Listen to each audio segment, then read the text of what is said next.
So racing games have been a reoccurrence in the Sonic series. Every once in a while, when SEGA just needs to put something Sonic related out there, they resort to releasing racing games. Now, some of them are pretty good, some are actually amazing, and some are... So in this video, I thought I'd rank every Sonic racing game from worst to first, so let's just get into it. Yikes, man. I don't think I need to explain much with this one. I think we're all well aware by now that Sonic Freeriders is an absolute disaster, mainly due to one thing, the controls. Making this game only compatible with the Xbox 360's Kinect was a horrible decision. Half the time, the thing doesn't even register your movements, making this game pretty much impossible to play. And it honestly really sucks that this is the case, because the game had crazy amounts of potential. Pretty much every aspect of the game is good, except for the controls. The story, the music, the characters, the track design, the mechanics, all of that is really good, but it just sucks that the main gimmick of this game was poorly executed. I hate to think that this game ruined any chances of getting an actual third installment in the Sonic Riders series, but unfortunately I think it's obvious that this was the series' last chance, and that really sucks. If only there was an option to use an actual controller.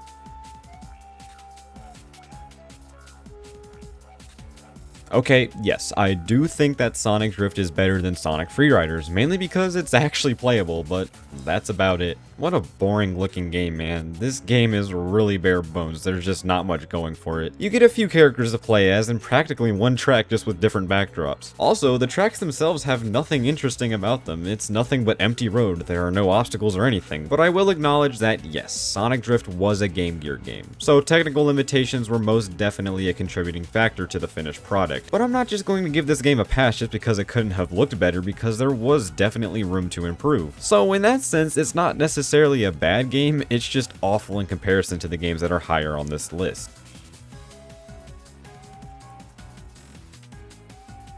Would you be surprised if I told you that Sonic Drift 2 is pretty much the same thing as Sonic Drift 1? Really, the only differences are stage themes, and there are some other playable characters, but that's really it. This game still has the same flaws that the first Sonic Drift had, so I guess it's only slightly better because the character selection is better. But other than that, there's really no other improvements. These games will forever just be boring racing games on a crappy handheld console.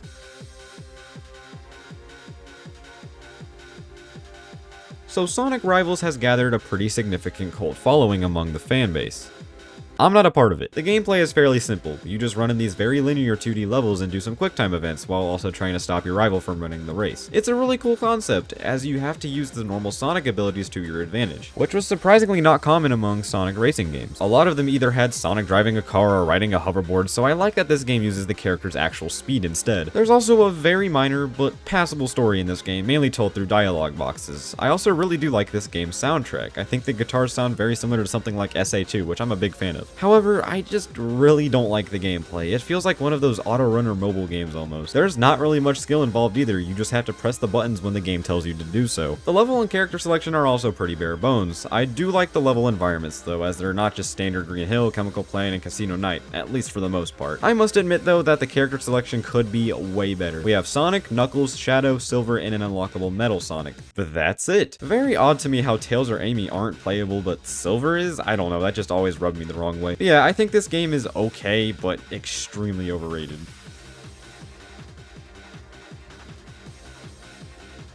So yeah, I think Sonic Rivals 2 is better than Sonic Rivals 1, mainly due to the fact that there's just more going for it. The characters are split into teams now, which means more playable characters. The levels are also more interesting and present more unique and fun gimmicks that don't really break the pace of the levels too much. However, the gameplay is still relatively the same, with similar QuickTime events and all, so I still don't really like this game all too much. I guess I'm just not really a fan of the Sonic Rivals formula when it comes to gameplay, which kinda sucks because I do like the other ideas that these games present.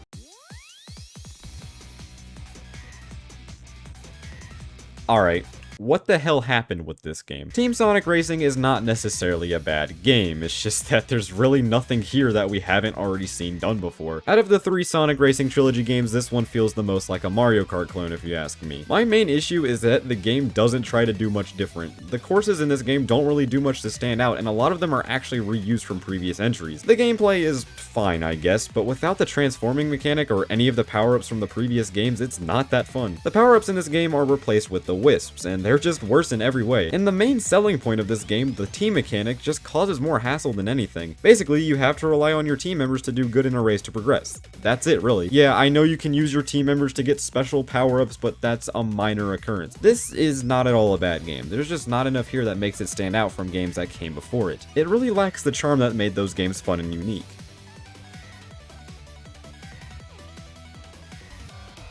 I'm really tired of pretending that Sonic R is a bad game because I always find myself enjoying it. Yeah, there's a lot wrong with it, like the controls and the level design, for example. The controls are very stiff and just not very responsive, which is an issue when the courses have very sharp turns and will often require you to turn a complete 180 degrees because you're bound to get lost in one of them at least once. Not to mention the character balancing and how there are only 5 tracks in the entire game. But despite all of this, I think Sonic R has a lot of charm, and I personally don't mind the open track design. Is it really the best for a racing game? Absolutely not, but when you get accustomed to it, it's really fun to run around these levels. Or, drive around, I guess. Why is Amy in a car? But all in all, Sonic R has something that the previous games on this list were lacking.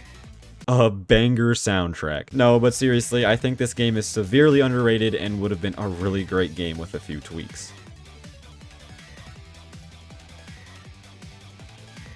So this is the first entry in the quote-unquote Sonic Racing trilogy, and it's actually pretty solid. The controls feel nice, the course design is pretty good, the music is good, and the character selection is very interesting. So yeah, this game not only brings in characters from the Sonic series, but also characters from other SEGA IPs like Super Monkey Ball, Samba de Amigo, and even Alex Kidd. There are also courses based on other SEGA franchises, which is just really neat. But apart from being a pretty good kart racer, this game is also a really good crossover of multiple SEGA properties, giving this game much more character than the other games on this list. Yeah, I know it's kind of unfair to call this game better than Team Sonic Racing just because non-Sonic stuff is included, but I mean, if the game is better this way, then so be it. But I also like how this game has better power-ups and controls than Team Sonic Racing. But Sonic and SEGA All-Stars Racing is just a fun celebration of SEGA games at the end of the day, but it really sucks that some of these franchises never saw any representation after this game.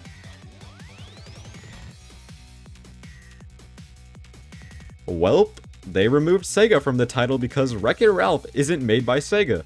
But neither is Banjo-Kazooie, ignore this. So yeah, this is another huge crossover, but with more than SEGA characters this time. So if you ever wanted to play as Wreck-It Ralph or f***ing Danica Patrick in a Sonic racing game, then here you go. But other than the new characters, this game introduces the transform mechanic, which may or may not have taken some inspiration from Mario Kart. But I believe this mechanic makes the track design much more interesting and makes the game more enjoyable as a result. Along with that, the tracks themselves are much better than the previous game. There is just so much fan service in this game. We have tracks from Sonic Colors, Jet Set Radio, Golden Axe, Knights, Skies of Arcadia, and so much more. Even though they removed SEGA from the title, this game has the same amount, if not more SEGA stuff than actual Sonic stuff. I really love this game and everything it has going for it, but unfortunately the last 2 games on this list are better in my opinion. I absolutely adore the Sonic Riders series of games, but out of both entries, yep, that's right, there are only 2. I feel that Sonic Riders Zero Gravity is definitely the weaker game here. Now, don't get me wrong, I think Zero Gravity is a great time, and it does some stuff better than the first game. The soundtrack and track selection is better if you ask me, and the learning curve isn't as sharp as the first game. However, it seems that simplicity has killed this game, because a lot of what made the first game so fun was removed from this game. I feel that this was mainly done because A, they wanted the game to be more accessible, and B, because of the limited capabilities of the Wii Remote. Yes, they were really pushing the motion controls for this game, and compared to other Wii games, they're terrible. They just don't work at all. So I definitely recommend using a GameCube controller instead. This game also introduces the zero gravity mechanic, which allows you to do some pretty neat stuff, but if you ask me, this is more of a flashy, cool looking thing rather than an actual useful gameplay mechanic. But hey, it can make it easier to make sharp turns or get a slight boost. But yeah, this is still a really good game, and a great sequel at that. However, the first entry in the Sonic Riders series is still the best Sonic racing game if you ask me. While yes, the game is pretty difficult for newcomers to get the hang of because there's a lot to keep up with here, especially compared to the other games on this list. However, when you get good at it, Sonic Riders is an absolute blast, and this is coming from a guy who's not even that good at the game to begin with. The hoverboards were a genius move on Sega's part because it makes these games feel distinct from your everyday Mario Kart or just any other popular racer. But this game does have its flaws, of course, such as the plot. While yes, it doesn't need to be that fleshed out, it's still boring, especially considering that the whole ass story mode is lacking, well, a good story, and the difficulty curve is definitely not ideal for any racer, regardless of the target demographic. But the mechanics in this game make Sonic Riders truly unique and fun, which is why I consider it to be the best Sonic racing game. Well, there you have it. That's every Sonic racing game ranked from worst to best. If you disagree with this list, which a lot of you probably will, then that's okay. Just let me know your rankings in the comments down below. But that's all for me today, guys, so thank you all so much for watching, and I will see you all later. Goodbye.